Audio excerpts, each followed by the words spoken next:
Ya, gimik politik gemoy dan juga gimik ngegas. Nah, paling tidak yang dominan dua ini. Tapi apakah betul kemudian kubu Anies Baswedan diuntungkan dengan adanya perang narasi kreatif dan juga gimik politik ini? Dan efektifkah gimik politik yang digunakan oleh masing-masing pasangan capres-cawapres? Kita akan membahasnya bersama dengan narasumber yang sudah hadir bersama saya malam hari ini. Masih bersama kita Mas Yogen.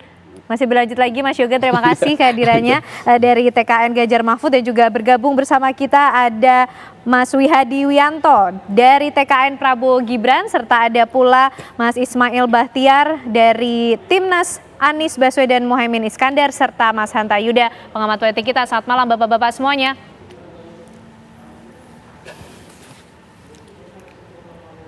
Baik. Saya mau ke Mas Hanta terlebih dahulu. Mas Hanta, ini gimik-gimik politiknya bermacam-macam. Ada gemoy, ada ngegas, bahasa-bahasa yang nampaknya sering digunakan oleh anak-anak muda. Nah, gimik-gimik inikah memang yang efektif digunakan dan sebenarnya menyasar siapa? Ya, pertama kita tahu pertarungan dalam kompetisi politik elektoral itu kan pertarungan merebut persepsi publik. Jadi siapapun yang bisa memenangkan persepsi publik, maka dia ada pemenang dalam pertarungan politik elektoral. Itu satu.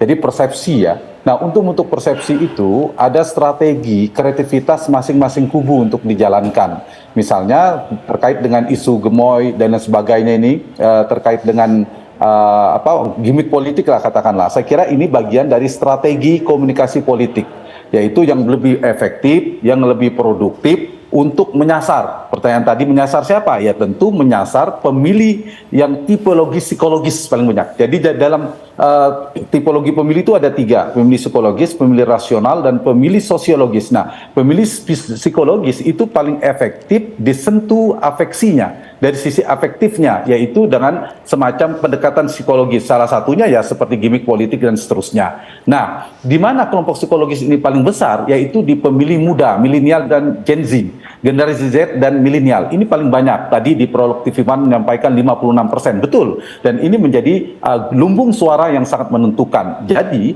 untuk menyasar pemilih semacam ini, maka diperlukan pintu masuk yang tepat untuk menyasar mereka. Sebelum bicara tentang hal-hal yang sangat substansial dan normatif yang tidak bisa masuk pada kelompok masyarakat atau kelompok pemilih semacam ini. Sehingga tarung yang kedua selain membentuk persepsi adalah pertarungan kreativitas menyentuh pemilih-pemilihnya masing-masing. Jadi ada kreativitas yang ditarungkan untuk cara masuk. Bayangkan kalau untuk menyasar pemilih muda ini menggunakan isu Indonesia maju, Indonesia emas, Indonesia adil dan makmur, kira-kira kan itu yang menjadi visi besarnya. Sulit masuk dalam kelompok masyarakat ini. Nah, hal ini menurut saya tidak negatif. Kenapa? Dibandingkan 4 tahun atau berapa tahun yang lalu yang muncul tentang isu politik identitas, sebagian menyebutkannya tentang kampret, istilah ini mohon maaf saya sebutkan kampret dan cebong dan seterusnya. Ini jauh lebih beradab tanda petik ya, dengan kreativitasnya masing-masing. Persoalan kemudian masing-masing kubu dengan istilah ngegaska, gemoika dan seterusnya. Disitulah ketika masuk pada wilayah yang bisa diterima oleh masyarakat pemilih milenial tadi, baru masuk pada isu substansialnya. Bagaimana tawaran program kerja dari pasangan Prabowo Gibran, bagaimana dengan Ganjar Mahfud, bagaimana dengan Anies Mohaimin dan seterusnya. Jadi saya kira pada titik ini sah-sah saja masing-masing menggunakan kreativitasnya masing-masing, menggunakan gimik politiknya masing-masing, tinggal mana gimik yang meledak dan tidak. Jadi kalau yang sudah meledak kemudian menjadi negatif, yang belum meledak kemudian belum tentu juga efektif. Gimana? Baik, kita sudah tangkap poinnya dari Mas Hanta, tapi kita mau cari tahu dulu juga ke Mas Wihadi. Mas Wihadi, gimik gemoy ini memang di-create oleh TKN atau naturally saja, semuanya berjalan alamiah? Saya kira gemoy itu adalah secara natural. Jadi sebenarnya antara gemoy dan juga dengan jogetannya Pak Prabowo ini kan sesuatu hal yang sebenarnya berdiri sendiri-sendiri awalnya. Jadi kalau kita lihat pada saat ini kan Pak Prabowo beberapa kesempatan sering dia itu melakukan joget ala Pak Prabowo sebenarnya yang dari dulu ya seperti itu. Ini kan ala joget yang orang bilang katanya ala jogetnya militer gitu kan, yang model-model seperti itu. Nah, kemudian itu dilakukan, nah itu ditangkap oleh anak-anak muda bahwa ini Pak Prabowo jadi gemoy dengan gayanya itu, kan gemoy. Nah akhirnya gemoy itu kan menjadi satu branding atau yang disampaikan bahwa Pak Prabowo ini gemoy. Nah inilah yang memang akhirnya pendekatan ini yang memang bisa masuk kepada generasi muda, generasi Gen Z, dan juga ini suatu hal yang menarik buat mereka untuk bisa melakukan satu perhatian kepada Pak Prabowo dengan adanya gerakan-gerakan Pak Prabowo dan segala macam. Dan tentunya setelah itu ya tentu mereka juga setelah melihat Pak Prabowo kemudian ada perhatian. Nah perhatian itu tentunya langsung kepada permasalahan langkah berikutnya, yaitu dengan program-programnya apa sih Pak Prabowo dan siapa Pak Prabowo. Akhirnya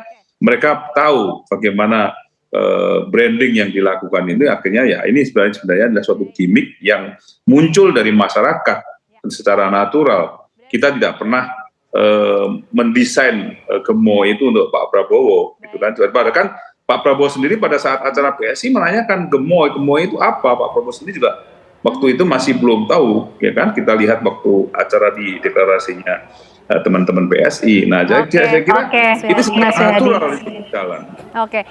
Gimik politik tadi dikatakan sah-sah saja digunakan untuk mendapatkan perhatian paling tidak di awal. Nah, Mas Ismail, kalau dari Anies Muhaimin sendiri, ada narasi kreatif apa yang kemudian digunakan untuk bisa mendapatkan perhatian pemilih-pemilih muda milenial ini yang angkanya 56,54% sendiri? Baik, yang pertama yang barangkali saya ingin sampaikan adalah tentu saja ini menjadi satu hal yang lumrah, satu hal yang sah dan boleh-boleh saja. Tetapi yang hal perlu kita ingat bahwa jangan karena ada ujuk-ujuk suara pemilih milenial atau suara pemilih Gen Z ini jumlahnya besar, lalu mereka digiring pada gimmick politik yang tidak ada narasi dan pesannya. Kami ingin menyampaikan bahwa jangan sampai gimmick politik yang kita lakukan ini menjadi pepesan kosong. Sehingga kami tentu saja di Timnas Anies Muhaimin mengedepankan bagaimana biar setiap apapun gimmick yang kemudian kita lakukan, dipastikan itu adalah sesuatu yang bisa dilihat oleh generasi Z, dilihat oleh generasi milenial, bahwa ada pesan yang ingin disampaikan. Contoh misalnya Mbak, saya kasih satu case yang kemudian terjadi, bagaimana kemudian apa yang ingin dilakukan oleh Pak Anies misalnya dengan merencanakan gagasan ada 10 stadion berstandar FIFA, kita membuat sebuah campaign dengan metode yang kreatif, dengan cara yang kemudian bisa menarik simpati masyarakat, menarik simpati Gen Z milenial. Kita buatkan marketnya, kita buatkan tanda tangan kontraknya, kita pastikan bahwa ini bisa terrealisasi. Inilah yang kami maksud bahwa menghadirkan gagasan dan narasi politik dengan metode gimmick, dipastikan bahwa ada hal yang bisa berimplikasi jangka panjang khususnya pasca pemilihan ini. Kenapa kemudian akhir-akhir ini kami begitu banyak menyoroti persoalan narasi politik yang sifatnya gimmick dan tidak ada pesan sama sekali dalam narasi ini?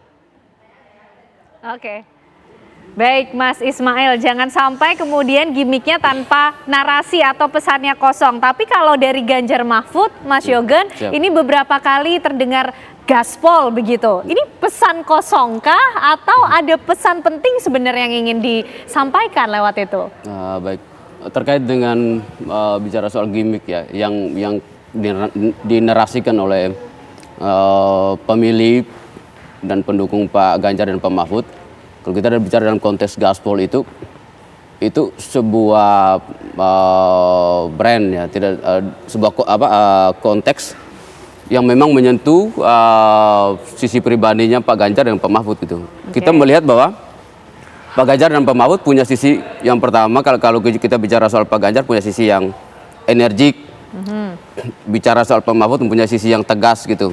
Mereka konsisten terhadap apa yang mau diperjuangkan, dan ketika kita berbicara gaspol itu ada sentuhan dan ada makna di situ. Gitu. Ketika berbicara soal Indonesia Emas 2045, hal yang pertama yang mau dipertegas oleh Pak Ganjar itu adalah gerak cepat. Gitu. Gaspol tetap yang dinarasikan dalam 8 program tawaran Pak Ganjar dan Pak Mahfud untuk masyarakat Indonesia di 2024. Jadi ketika kita berbicara soal gimmick yang ditampilkan itu bukan pepesan kosong gitu. Itu menyimpan ribuan makna yang terkandung dalam gaspol gitu. Jadi bukan pepesan kosong karena itu bersentuhan dengan apa yang kehendak dan keinginan Pak Ganjar dan Pak Mahfud yang dicapai di 2024 dan 5 tahun ke depan gitu. Tapi bukan PPS dan karena itu narasi yang dibangun itu lahir dari situasi kebatinan mereka. Oke, baik. Kita nanti masih akan membahas mengenai gimmick-gimmick politik yang semakin menarik ini pemirsa, tapi usai jeda kami kembali untuk Anda.